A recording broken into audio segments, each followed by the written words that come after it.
Hello ratbags, it's Jade. Welcome to a special Assassin's Creed video today where I'm going to be showing you how to face off against a legendary brown bear, a drunk bear in fact. He's going to be near Quatford, going to be pretty much going a little bit sort of southwest from Quatford across the river in Shropshire, and you're going to be looking for the Auriculum ruins. Nearby you will find a Roman mask and also maybe a zealot, which is pretty easy to take care of. I've already shown you guys how to do that in another video. Now these ruins are in a huge massive hill or mini mountain with a huge fort on top of it. You need to go to the eastern side of it to find the entrance and the ruins. You'll find lots of little one pathways like this where you've got to slide under to go and get the most out of the small gold chests that are inside some of these alleyways too. So you have to go through some passages and eventually you'll come out into this big open space where of course we've got a giant legendary bear. Now this guy is pretty tough. You're not going to be necessarily able to stun him. He's got so much of his adrenaline stamina bar and stuff. It's going to be pretty tough to really get much knockout blows on him. I reckon if you use lots of arrows you could maybe get some sensitive shots again if you're better aiming than me. I definitely had the wrong weapons when I first encountered him. Hammers is not the one to go. They're just too slow. You can get some good hits in but you can see how little damage I'm actually doing with each little shot. The arena is pretty tight as well. The water doesn't necessarily slow you down. The bear himself is pretty slow though, so if you're like paying attention you should be able to dodge his attacks pretty easily. He's only got maybe one rampaging one that he'll do occasionally and he does this little swipe. Again, you get plenty of notice when he's about to do it and so you should be able to just move around him. Also his hitbox is pretty small as well. It really felt like apart from getting it caught a couple times it shouldn't be too much of a problem. So I decided to switch up my weapons and see if I could get a bit more range. So I went for a spear, just using both hands, no dual wielding here.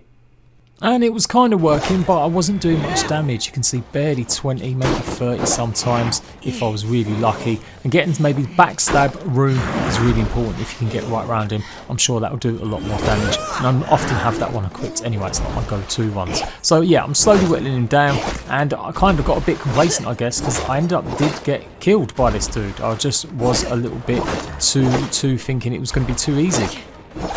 But we'll get to that in a minute, but yeah, you can see here that I'm just not doing much damage, even with my special abilities, barely registering like 100 damage on him. So I needed something that's going to give me a little bit more, or maybe mix up some of my skills a little bit more to give me some damage output.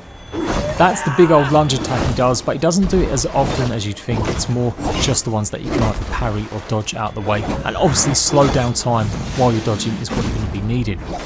I'll never kid you guys, I always show you my fails as well, and you can see I did just take it a bit too easy, and that's the charge attack he does, but like I said, he didn't do that very often. So I still think range is good, but I decided I needed my good old dual wielding axes. We'll see how we go here with a little bit of extra fire damage and see if that would do some more actual output.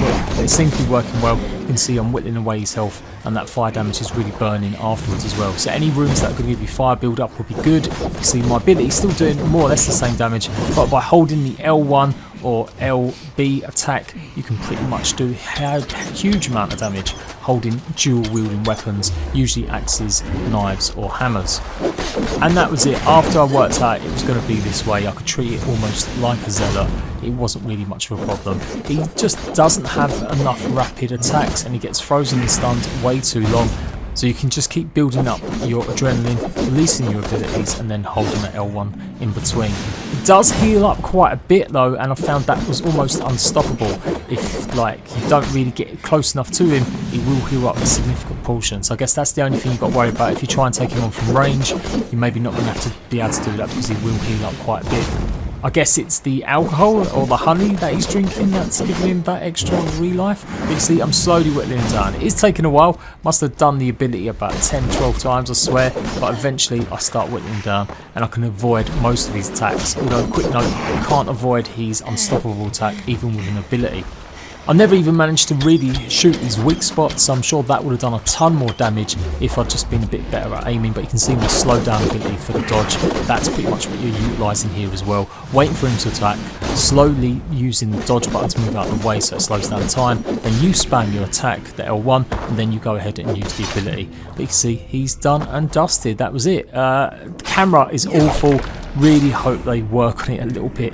It's such a shame it ruined such a good moment, the camera being so dodgy. But that is the big brown bear of the hills, done and dusted, finished. You'll take him back to your hunter's lodge, and hopefully you'll be able to get him upside your longhouse. I've still yet to see any of my stuff. People keep saying to me, yeah, it's here, there. It's not. It really isn't. I've not seen any of it. There is one elk head that I killed, obviously from the early stages, hanging up somewhere, but none of the other stuff. Like, I've done black shuck by now, I've done the corpse feeders, we've done the massive bull, so none of that stuff is in my longhouse. So I'm guessing there's some sort of glitch or some sort of bug or problem. But there you go, another legendary creature done and dusted. Go and check out my other legendary guides that I've already done, and like I said, I'll be finishing it off with all of the legendary creatures in Assassin's Creed Valhalla. Until next time, ratbags, I will catch you lot later.